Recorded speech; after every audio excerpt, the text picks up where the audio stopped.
Chapter 15. The Town Hall's hospitality suite was no stranger to events and receptions. The West London Wandering Bishops, the Chiswick Decorative Egg Society, and the Association of Invisible Orions each held their annual meetings there. It had not, however, seen a spread like this since the Brentford Blowout Club had dined themselves to collective oblivion there 5 years previously with a marathon eat-in. Today's spread was of that rare and almost unknown variety that combined quality with quantity. "You know," said Jim Pooley, as he pushed an exquisite sweetmeat into his face and held out his glass for a top-up, "this is the life." "I was thinking something of the sort myself," O'Malley replied, as he decanted another measure of chilled French wine into his own glass. "Do you think it's always like this for politicians, John?"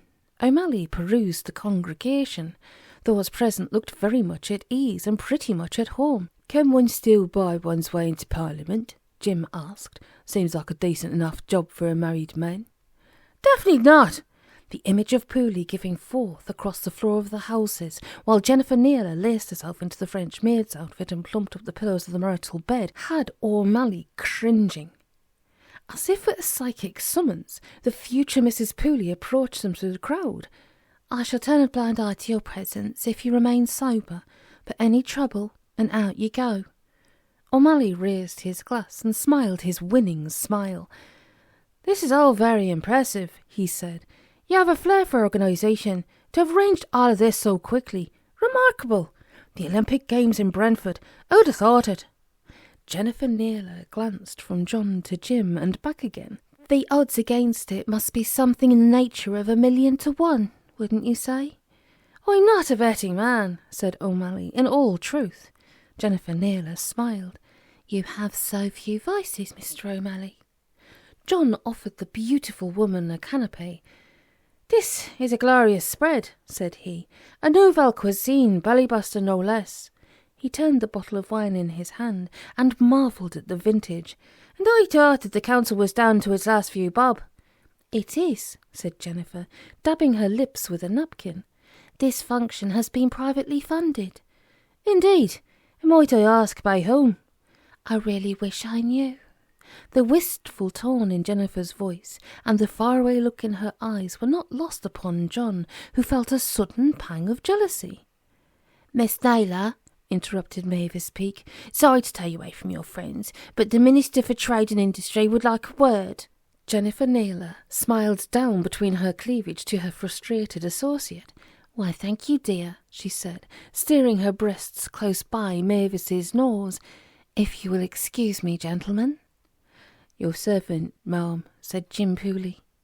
"It is all a bit lavish, though, isn't it, John?" he said, thrusting something of an exotic nature into his mouth. "Who do you think is paying for it all?" O'Malley shrugged.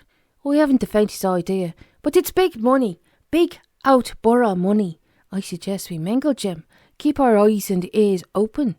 "And our mouths," said Jim. "What do you suppose that is?" "An asparagus tip, you buffoon," said John O'Malley. "Somewhat al dente for my palate, but nevertheless quite passable." Neville thrust a sullen salmon sandwich into his mouth and munched. The bar was all but empty. In a corner, Bob the bookie engaged in heated conspiratorial chit-chat with a shabby-looking man with a bandaged head and bare feet. Other regulars had, upon discovering the bar to be so crowded, taken themselves elsewhere for their lunchtime repasts. Neville had lost out all the way round. Old Pete entered the bar. "You're quiet today, Neville. A dark rum, if you please." The ancient surveyed the loaves and fishes.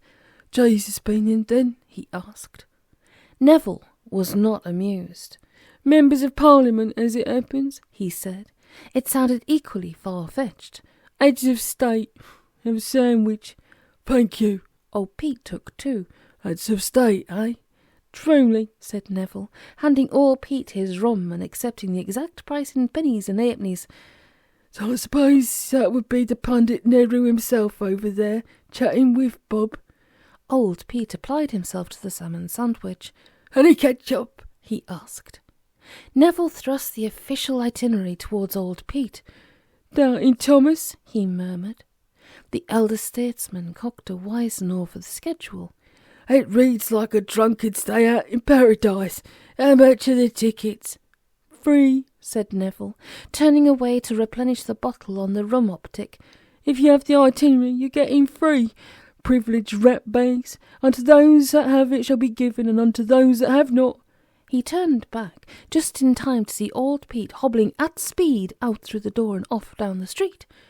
"Even that which they have shall be taken away from them."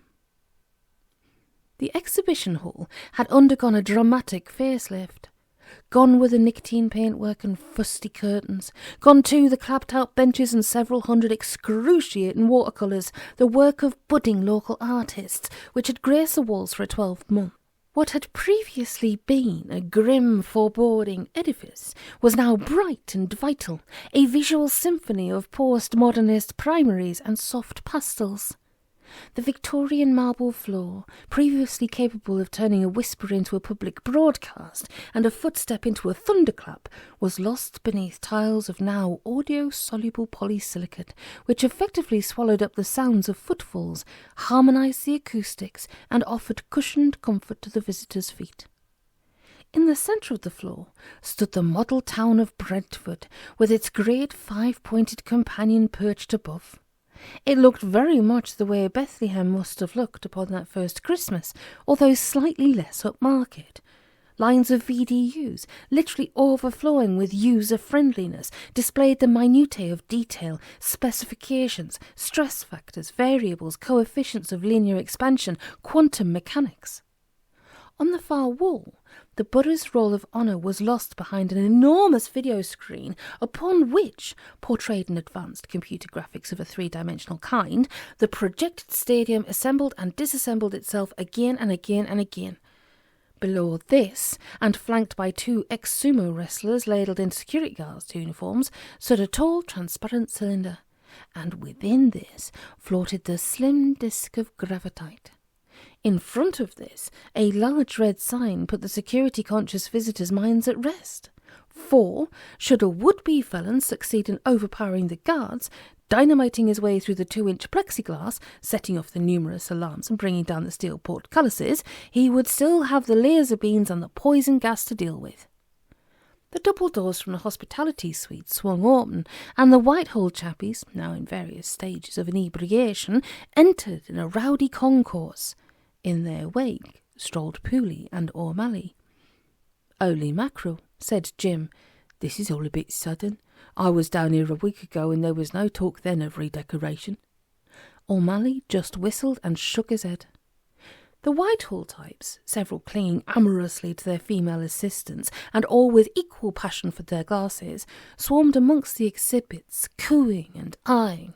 Finally, at a command from Jennifer Naylor, they assembled about the model town. "Now, ladies and gentlemen," she said, "I will hand you over to Messrs. Membrane and Mucus, who will explain to you all aspects of the proposed stadium and answer whatever questions you might care to ask. Sirs." Lucas and Julian entered somewhat sheepishly, in the close company of two plain-clothed minders. Lucas sported a selection of cuts and abrasions, and Julian had apparently taken up Sikhism. In the bruised face of yesterday's Indian uprising, they were taking no chances. The minders flexed and made menacing gestures. The Geronimo twins were nowhere to be seen. Once more, Mucus and Membrane ran through their polished double act.